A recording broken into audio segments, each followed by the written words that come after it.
All right, DJ, how are you rounding out your lineup? Guard, forward, utility player position. What do you got there? Yeah, so Klay Thompson for me is somebody that he's a bit risky. He's $6,600 tonight. He's going up against Portland. He's one of those guys that you look at his average and he rarely actually gets his average. It's either well below his average or way above his average. And so we're just going to kind of put him in the lineup and really hope that he reaches up and plays above his head.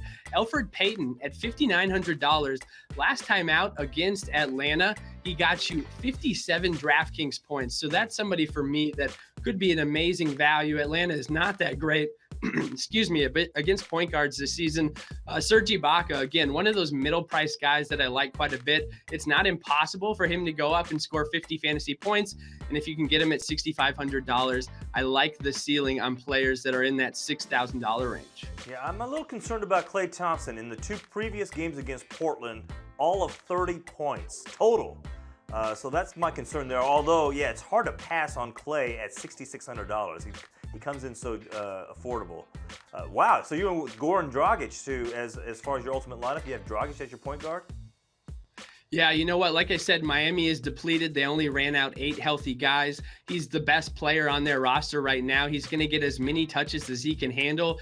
And if we're talking about under $7,000, I can't say it enough times. I want as many $6,000 price guys as I can get in there. If you want to, if you find a good value and you want to trade him out with Giannis, I'm not going to blame you for that because obviously Giannis has an even higher ceiling than Dragic does. How about that Victor Oladipo pick? You know, he was injured for a little while. Coach saying that he's just now getting his legs back under him. Any concern health-wise, or the fact that he's got to kind of get his legs back under him, get his game back? Yeah, you know what? That's the risk that we're taking here, right? And so we're targeting a player that normally should be priced higher, and we're hoping that at some point he will get his legs back under him, and that will get him at a value. So when you're scanning over the players, you need to be looking for the players that used to be priced higher, and for whatever reason, it's taking them a while to get their legs underneath them. But we know it's going to happen eventually, right? Michael, you were just talking about that he's on the receiving end of a lot of Russell Westbrook assists, and so we know his price is going to rise eventually. I'm just hoping to be there on the night that causes that price to rise. Okay, good. By the way, what other players did you consider putting into your ultimate lineup, especially some of those bargain players, but for whatever reason you passed on them?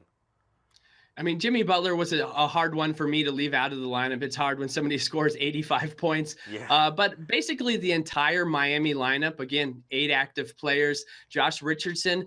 But you know what? They've been so depleted for so long that some of those players like Wayne Ellington, Tyler Johnson, their prices have actually risen to the point where they're right at value. So I've been using a lot of Miami guys, but it's almost time to stop, minus Willie Reed, I would say, because it's the first time that he's really had his coming out party.